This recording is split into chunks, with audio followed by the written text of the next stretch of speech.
All right, folks, Vitek here from Wani, and with us today we have Dan Swano, the legend himself. How are you doing? I'm doing very fine, thank you. I gotta tell you that there are very few sure things in the world, but there's one name that screams it all.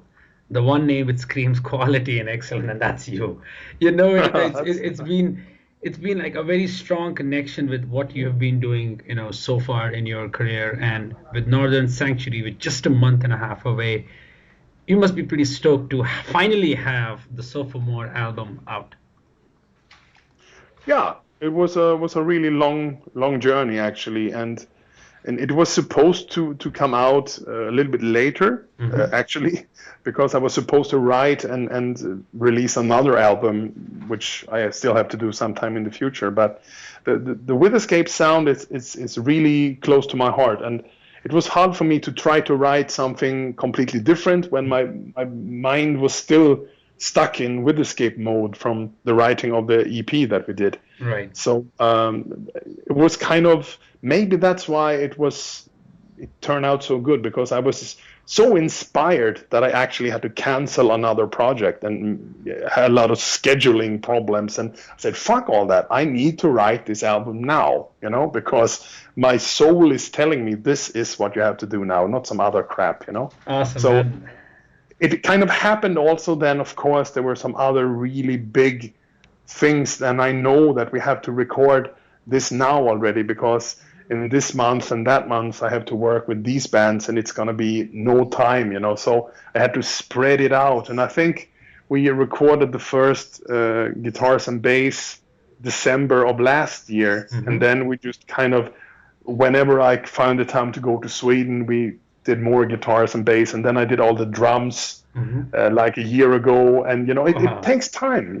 And yeah, like I said to some other guys here, Witherscape is really like a hobby. I really don't have time for it, For it. but I make time for it somehow. I find 15 minutes here and an hour there, and it's not like I shut down every other operation for a few months Hmm. and do an album. I cannot really afford it.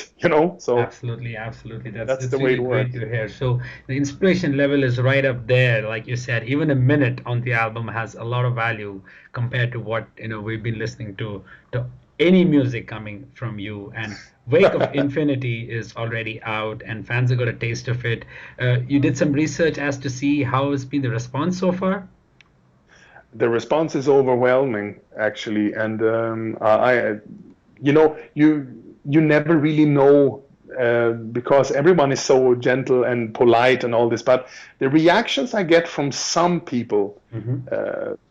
you have the vibe that it's better than the first one, Right, and that it's really all I wanted it to be. I right. wanted to completely destroy the first album, and I know some people really love it, but they also admit that this one is better.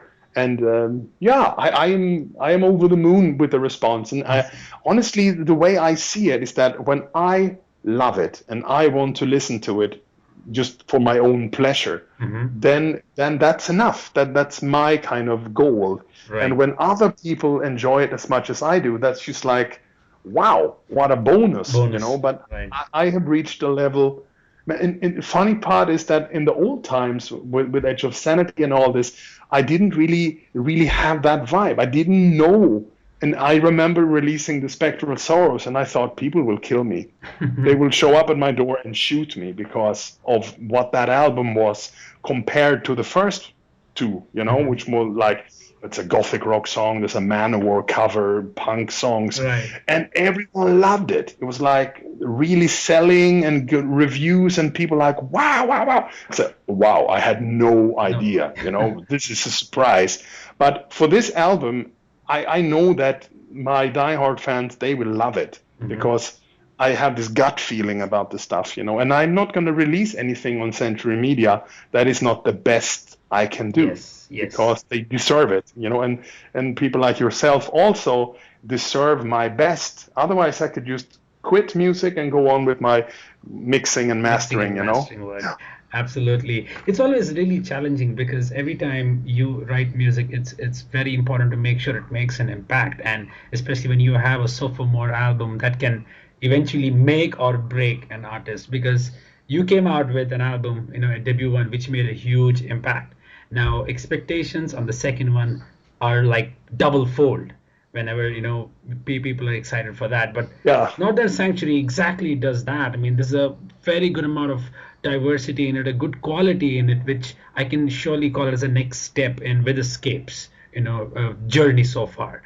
So how do you feel about this acceptance from the first album and the pressure that came along with it for you to write the second one? I think I was, for the first time, actually really inspired. I was not so scared about writing the follow-up because I knew that there was room for improvement. And the weird part is that some of the what you say, awards or rewards we got for the first album, some little part of me felt, shit, we don't deserve to be number one in German rock hard with this record. Because now maybe we are not with the second one. It's like you got something a little bit too far too easy. Right. And I felt, shit, where do you go from the top? Yeah, down, So in this way, I felt I have to feel that I am improving everything about what Witherscape is. And the only way I know how to do this is to give that 101% in every aspect, from cover artwork to sound to writing to recording to everything. And I think that motivation to really make a better album than the first one, the problem now is, how do I make an album that's better than this one? Right. That's, for me, the difficult third album. That's really that's where I usually actually always caved in historically. Right. The third one is always a bitch, because the first one, in the case of, for example, Age of Sanity, was kind of a flop on every level. But you knew what the mistakes you made, Right. and you were not doing it again. And then on that second one, you did everything right, and it turned out to be this like, wow, and then what? Right. So yeah, we will see. And I already discussed with Ragnar, the co-pilot, that we have to shake shit up and do something different, not musically, but the way that we put the shit together. Maybe bringing in other musicians or session musicians, or shake shit up a little bit, because now we have done an album in this way, and to do exactly the same one more time is boring. Right. You have too safe. You can definitely add, a couple of more, because with Ragnar, who's, your partner in this, it's a perfect combination here. I see a good amount, I was feeling it's like a stunning mashup of King Crimson and the Damnation era of Opeth, which you're aware of. Some Merciful Fate in there, some even, Omnium Gatherium in there. There's a lot of things which is fused in and sounds really unique. And with Ragnar this time around, how different was the procedure as compared to the first one? Was it like written together, or you guys shared the files, online, or you flew down to Sweden and worked with him together? The thing is this, the writing was completely different than from the first one, because of this scheduling thing that I did this album earlier than I was supposed to. It meant that he was spending all his riff on his other band called Shadow Quest, right, which took him a little bit by surprise. But I told him it's really not about this. I am so fucking inspired. I will start writing songs without your ideas, and we will see what happens, Right. And by the time I came to written 6-7 songs or whatever, he started sending me his stuff. And there was some really good stuff there. So he had one track he wrote completely alone, and then he put some of the best pieces from the Northern Sanctuary track. It's also written by him. But the other stuff from the first 6 songs, I think 6 or 7 songs on the album, is all by me. But the recordings were still in this way, that I fly to Sweden, sit down with Ragnar and teach him the stuff, and he record all the rhythms and all the bass and all this for like a song a day or whatever. Then I fly back home, and then we do this like 3-4 times in a year. Wow. Something like this. And then I mean this process of me sending him something, copy this, send it back to me, that's not working for me. Right. I have to be in the room with the person, because the way I write the song, sometimes it's about the vibrato or the way you attack a certain note or whatever. This is really hard to explain. You just have to show it, Old school technique. Yeah, and then I did the drumming and the singing all by myself in my studio here in Germany, and also the mixing all by myself. And when it was ready, Ragnar could hear it.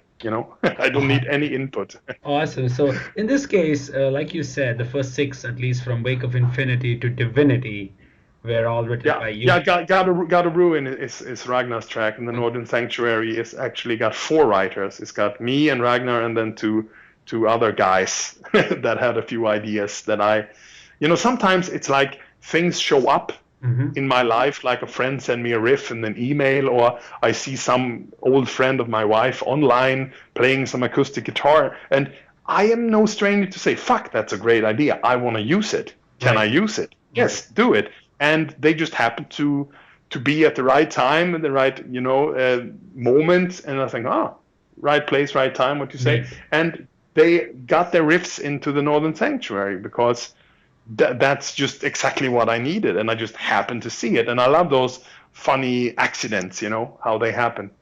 Absolutely. And some of the songs on the album have actually been originated from the keyboards, like, for example, Wake of Infinity or even The Examiner, which start with the intro is right there on the keyboards, and that's how the song built up. So your love for, exploring the keys is still there, and these two songs are just the reflection of that. Does it still, like, when you're on the instrument, does it sometimes get confusing as to where to start, because you're a master of all trades, because you can pick up the guitar and write a riff, or you can do it on the keys. So what goes on in Dan Swano's mind when you talk about starting the song? I would say that this intro from the whole record, that is a bitch to play on guitar. You would never ever write those 4 notes on a guitar, because the way they are placed is extremely unergonomic to play. And we had to retune one string, otherwise you would get the weirdest fucking cramps. But on the keyboard, it's a piece of cake. It's actually like a finger exercise for your thumb, and you're playing with 4 different fingers, and it's just like it's like a tick, I would sit down by the piano and play it. And I think, fuck, that sounds evil, And I remember that was one of the first ideas I ever sent to Ragnar. I said, we could do something with this. And then I forget all about it for the first record. And I think, that's opening the second one. Yeah, okay, And it did, And and actually you mentioned the Examiner. Even though I actually play that on the piano, it's actually written on an acoustic guitar. And that's also a really old idea that was supposed to be the intro for the album I made after I got kicked out of Edge of Sanity, before I made Moon Tower.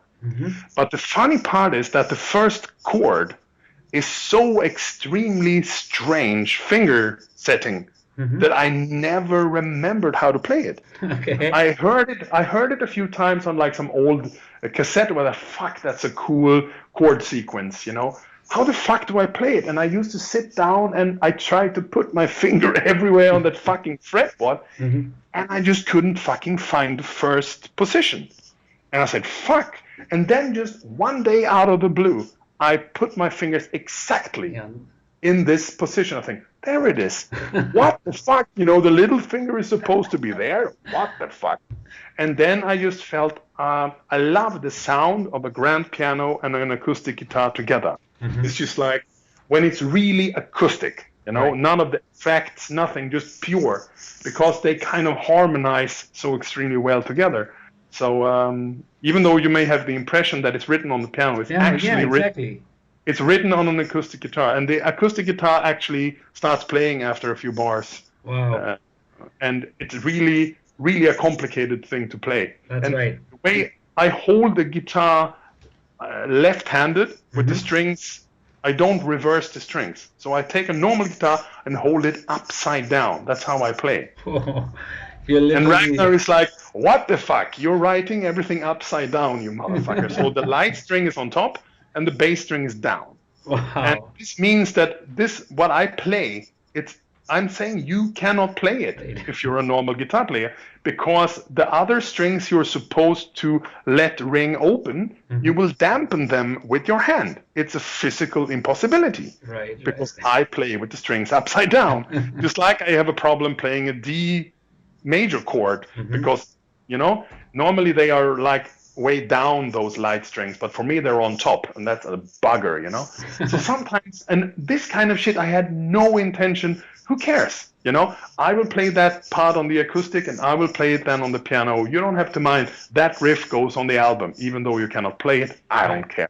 That's kind of take no prisoners approach I have with this record. Absolutely. That's a great idea, and I don't care. You cannot play it, then I play it. That's awesome, dude. And the one of the most important the aspect of the album is how well the songs are crafted. Now, you are master at piecing all the parts together. What happens on this album? I've heard it like 5 to 6 times in a row. The transitions from that death to prog feel is smooth and seamless, and it felt like each song is loaded with interesting ideas and great playing instead of just confusing or patching them together.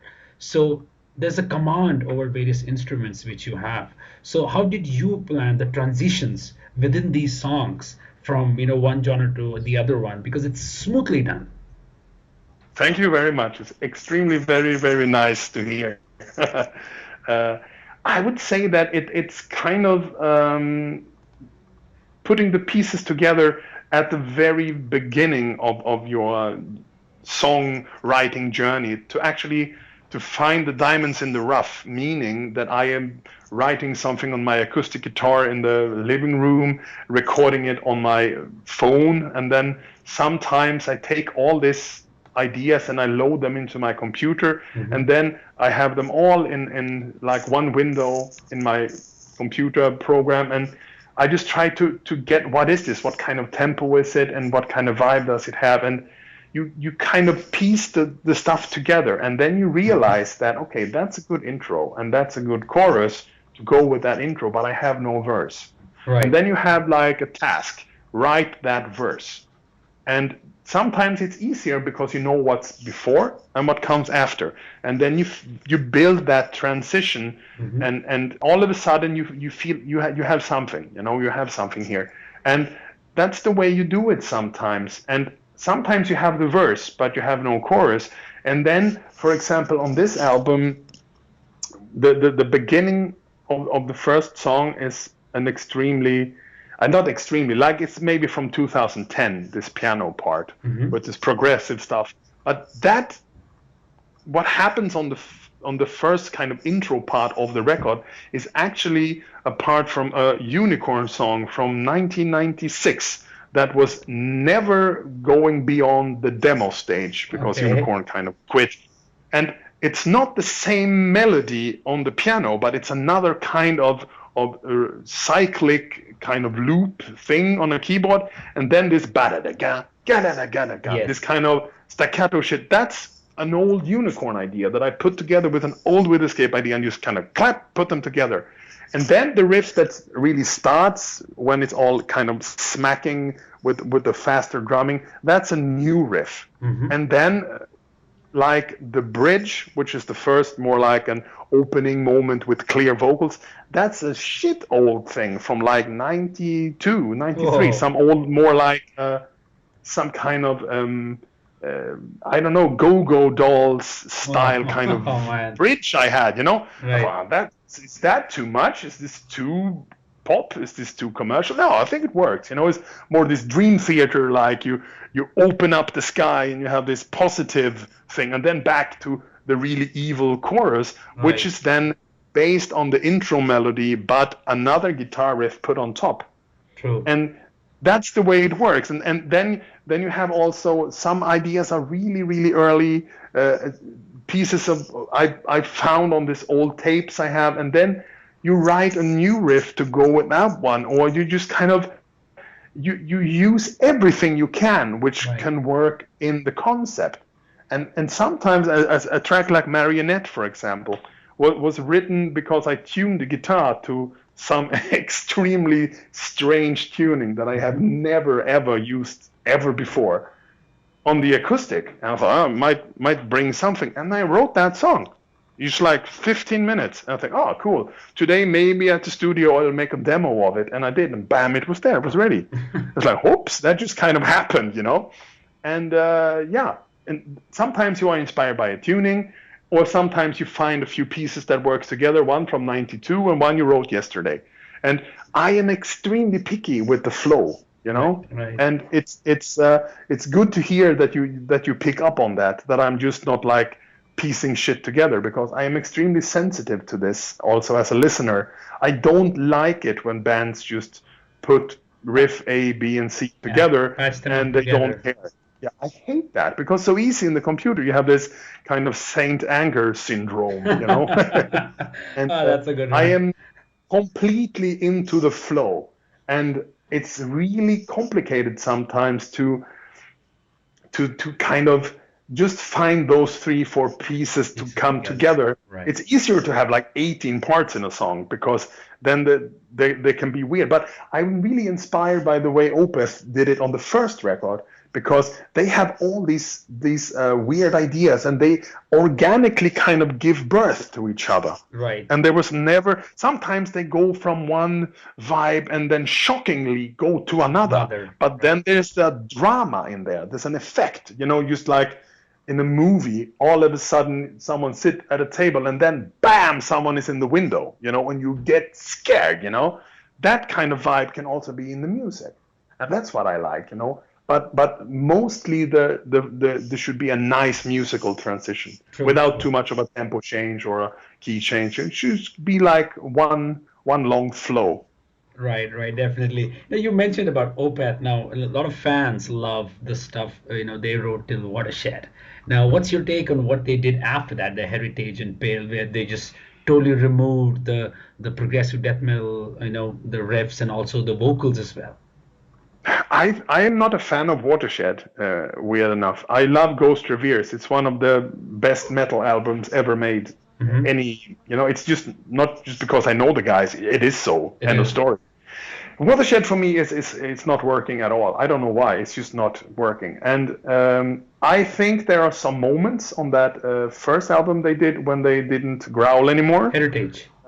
Yeah, there are some moments there. And on the latest album also, there are more moments. And the thing is, I saw Opeth live, like, I don't know, a lot of times in the last times. And when I saw them the last time, they played the whole of Ghost Reveries. And then they played, the best of set. Yes. And of course, pretty much new stuff. And once the production from the early 70s is taken away from their 2 latest albums, it's not that big a difference anymore. Right. When you have the thundering bass drums and the snare drum hit you in the face, and it's the powerful guitars that they also use for songs from Blackwater Park or whatever, the difference is minimal. It's just that he's not growling. That's actually the only difference. And if they are playing something from Still Life without growling, or they are playing something from the latest album, I would say that it's more that people also, on top of everything, they go from a fat Jens Bogren production to something that sounds like recorded in the early 70s with all what that means. And then I would say, okay, they made a little bit too much, a little bit too soon, you know?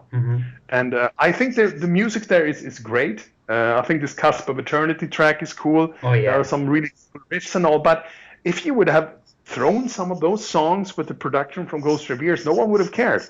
But it was a little bit too much happening there, with both the growling being taken away, the guitar sound was more like some old Richie Blackmore thing, and the drums are early Deep Purple, which I think is cool, but it's a little bit too much for the fans. A really brutal move on a fan base, you know? Absolutely. And, but I think they're kind of healing a little bit from it at the moment, but it was pretty rough there for a while. Definitely. Now, Don, your vocals have been phenomenal. I mean, be it clean, be it the melodic heaviness, or even the fierce growls. There's a great extension of the stylistic whirlwind that the limitless nature of the songs produce in terms of how you write. I can take an example of the 13-minute masterpiece or even The Examiner.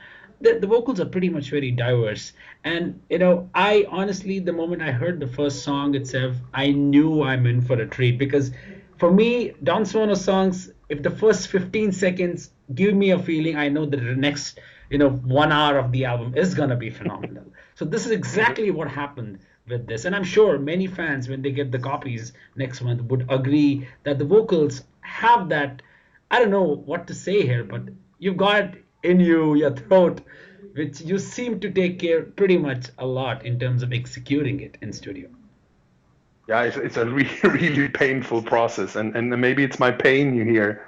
I don't know what it is, but I keep getting these terrible headaches from any kind of singing which is more demanding. You know, when I do this like more aggressive, clean vocals or the growling, it's just like killing me really on a physical level. And it's like I have a window of maybe 10 to 15 minutes before I'm on the floor screaming in agony. And that's not a joke. It's really so that every time I think I have to stop this. This is Right. not working. I have to call someone else, you know. And then you kind of come back home, you take it a bit easy, and then you listen the next day and think, fuck, it sounds cool, you know. But it's really like I'm giving more than I have to produce this kind of vocal because I get so sucked in the whole vibe. Process. It's really a special thing, and it takes fucking forever for me to get the vocals done because I have only this short time until my whole body is aching. I stretch my neck muscles. My throat is fucked. My brain is fucked. You know, everything hurts. But I think I cannot have anyone else do it. I can imagine That's that. what you hear.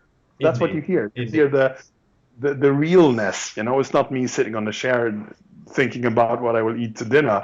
I'm just giving it 101%. And yeah, it's a painful process, but I'm really proud of my singing on this album, actually. Absolutely, man. With all the instruments you've mastered, I mean, is there any collaboration on your wish list which you wish to do in future, maybe with other projects or maybe with Witherscape, that one person which you want to have badly on any of your Yeah, album? absolutely. I want Simon Phillips on the drums. Okay. That's not a problem at all. Just that he will probably not do it, and when he would cost too much money. But yeah, Simon Phillips have been the drummer of Witherscape all along, but he just doesn't know it, you know. Right. And actually bought his kind of. He have released his drum kit, sampled to extreme detail, released it to my software, so I could actually play with his special drum sound that he used for his work with Toto and so, and it sounds extremely close. So I thought, oh, maybe I could program the demos for the future with his drum sound. That's as close as I'm gonna come, you know. Oh, and yeah, I would see as a drummer myself, I would happily give my drumming away to some exceptionally talented drummer that could just fucking nail it. Because this means also we could go to some really, really cool studio and record the drums only for a couple of days, and I would still be within budget because my drumming takes fucking forever. Because I'm not as good as I used to be. I need a lot of editing and a lot of fixing and tricksing, you know, to be happy. But when you work with someone like Axel Root, for example, from Opeth, this guy is like a machine. He's just playing, and it's good, you know. And I thought maybe we should use one or more different session drummers. Maybe a metal song could have more of a metal drummer, and when a song is softer, maybe we have more of a session player, like someone who do more mid-tempo stuff, you know. And I don't know, spice it up a little bit. But definitely someone like Simon Phillips would be my guest. Yes. Wish list. Yeah, absolutely. Indeed. I hope that happens, you know, soon on anything else. Is anything else on your plate, you know, after Witherscape? I will do this kind of death metal album thing that I've been meaning to do since forever. And that was actually the one record I was trying to write, I don't know, soon, almost 10 years ago. But it just kept being postponed because then I came up with Witherscape, and then, you know, we did this and that and blah, blah, blah. But I have a really handful of good riffs in this style. And yeah, hopefully within a year or 1.5 or whatever, I will continue the journey of the early works from Age of Sanity, Pandemonium, and Bloodbath before everything turned too normal. You know, I want it to be a really brutal and filthy death metal record. None of that like melodic. I mean, melodic, yes, but it should not appeal too much to the normal person. Right. Nobody who don't like death metal should like it. Like, You know what I mean? It should be, oh fuck, that's brutal, you know? awesome, man. That's good to hear. Before we conclude, Don, how about you define the sound of the new album, The Northern Sanctuary, in just one sentence? Satisfaction, I would say. Satisfaction. Yeah, it's the only word I can come up with, because you could say epic, you could say a lot of things, but when you have to sum it all up, how it sounds to me, it's like I am satisfied with everything. And I think perfection is too megalomaniac, because it's not really, you know. But yeah, I've been asked to do it by some other, and I think satisfaction is the word I would like to describe. At this point, I am beyond satisfied, actually. Man, thanks a lot for sparing some time. I'm sitting here in India and I had a chat with you for the first time. That's cool. It was an honor. I wish you good luck with the release. And from the bottom of my heart, I hope this album reaches to as many people as possible. I know it surprises me. I checked the comments on the single which came out a couple of days ago, and people just checked it for the artwork and they were spellbound with the music. And I read those comments there. They're like, I just saw the cool artwork, so I was like, okay, let me check out the music. They played it, and boom, they're like, Jesus, man, who's this guy? So that's where that's something which I really like, that people get to know Witherscape. It's a beauty in it, and I just hope it expands and reaches to as many people as possible as the album comes soon. That's nice to hear. Thank you very much. Thanks, and you take care. You have a wonderful evening ahead. Yeah. Okay.